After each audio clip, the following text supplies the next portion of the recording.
Sir एक खतर live में आपका बहुत स्वागत है। सबसे पहले सवाल यह है सर कि मुसलमान यहाँ की जो है वो डरी हुई है, सहमी हुई है कि कहीं हम नीतीश कुमार को वोट देते हैं तो चूँकि बीजेपी की पार्टी है, बीजेपी के साथ उनका समर्थन है, तो कहीं ऐसा ना हो कि यूपी जैसा माहौल हो जाए। इस पर आप क्या कहेंगे मुसलमानों को? आप ही से मैं एक बात पूछता हूँ कि जहाँ पे मैं बैठ के आपसे गुफ्तगू कर रहा हूँ उसमें इतनी बड़ी इमारत किसने दिया? आप मेरी बात सुन लीजिए। इतनी बड़ी इमारत किसने दिया? इस मदरसे में जितने भी टीचर हैं उनकी सैलरी समान शिक्षक के बराबर किसने किया? उसके बाद से जितने सारे फैसले लिए गए वो बीजेपी के साथ रह के लिए, लेकिन कभी मुसलमानों की हक तलफी नहीं होने दी है। वो बहुत ख़ास ध्यान हम लोगों का रखते हैं। मुझे दोबारा उन्होंने बनाया कि मदरसे को आप बचाइए, क़याम कराइए और आप अपने मज़हब के इस्लाम को बचा के चलिए। मैं जब तक ज़िंदा हूँ इन बिहार में किसी मुसलमान का कोई बाल बांका नहीं कर सकता और 20 साल से वो अबियारी कर रहे हैं। आप कैसे कह दीजिएगा कि भाई बीजेपी के साथ रह के हमको तकलीफ़ दे रहा है? आज तक कोई तकलीफ़ मिला आपको?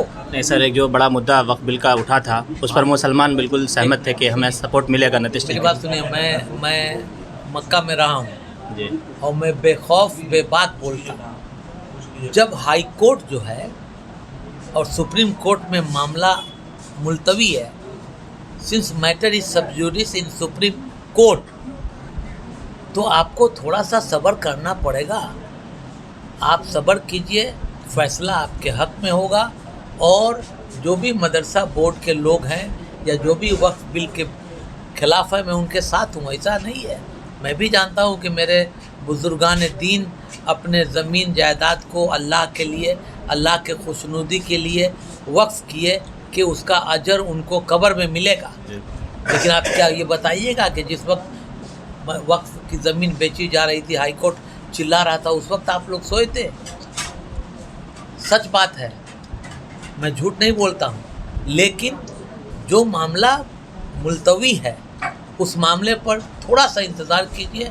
नीतीश कुमार जी हैं, धीरे धीरे सबको ठीक कर देंगे। नीतीश कुमार के कद के बराबर कोई बिहार से को छोड़ के किसी दूसरे सूबे का जो मुख्यमंत्री है, वज़ीर आला है, इनके कद के बराबर है। सर क्या वजह थी कि अभी जो है चुनाव से पहले जो चुनाव जो आया और टिकट बढ़ने से पहले फिर लग रहा था कि चाचा पलटी मारने वाले हैं, तो अगर उनको बिल्कुल मुतमईन होते तो कौन कहता है कि पलटी मारने वाले? कौन कहता है कि पलटी मार रहा है? वो तो अपने जगह पे 20 साल से बैठे हुए हैं। लोग आते गए हटते गए, लोग आते गए और हटते गए, वो अपने जगह पे बैठे हैं। जिसको बिहार की ज़रूरत है उसको नीतीश कुमार के साथ रहना पड़ेगा। और नीतीश कुमार ने जो काम दिया है, आपको मैं बता दूं, अभी बिजली यहाँ पे है। 1990 में बिजली थी, 2000 तक थी। मदरसे में आपके टीचर को 1500 से 2000 रुपया लालू जी खैरात देते थे, ईद का ईद। आज महीने में 44,000 50,000 इमाम साहब से पूछिए, जो प्रिंसिपल साहब है, 60,000 से कम नहीं मिलता होगा, 70,000। अब आप बताइए कि नीतीश कुमार के बारे में क्या लोग सोचता है। वो इतने सफाई से झूठ बोल रहा था, मैं एतबार ना करता तो और क्या करता। अब आप ये पूछिएगा हमसे कि टिकट कम दिए हैं। अरे टिकट देने से पहले 30 मुसलमानों को बोर्ड में मेंबर बनाया, कहाँ गए अब्दुल कयूम राइन साहब? ये एक सीधे साधे आदमी को एक स्टेट मिनिस्टर का दर्जा देने वाले हैं आफ्टर दिस मॉडल कोड कि भाई बोर्ड के मेंबर हैं, इनको इज़्ज़त मिली है। इस तरह से हर बोर्ड में मुसलमानों की पहुंचाई की, रसाई की, उनको इज़्ज़त दिया।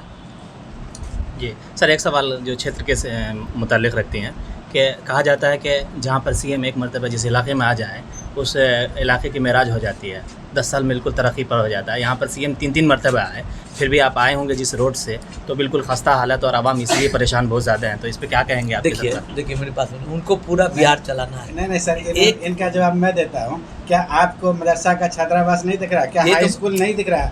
क्या आई सब बच्चे मदरसा स्कूल में हर साल फर्स्ट डिवीजन से पास करने का वो नहीं दिख रहा? रोड तो आपके विधायक ही आरजेडी कहते, तो इसलिए नहीं हुआ। एक मिनट सुनिए, ये सब पुल पुलिया लोकल बात है। ये मैं डीएम को बोल दूंगा, डीएम अपने हिसाब से करवा देंगे, डीडीसी को बोल दूंगा। समझ रहे हैं? चलिए बहुत बहुत शुक्रिया कहीं सर कोई आपका दिक्कत हमारे नहीं समय होगा। ऐसा- मजबूती से मदद कीजिए नीतीश कुमार को और बिहार को बचाइए। शुक्रिया सर, थैंक यू। मतलब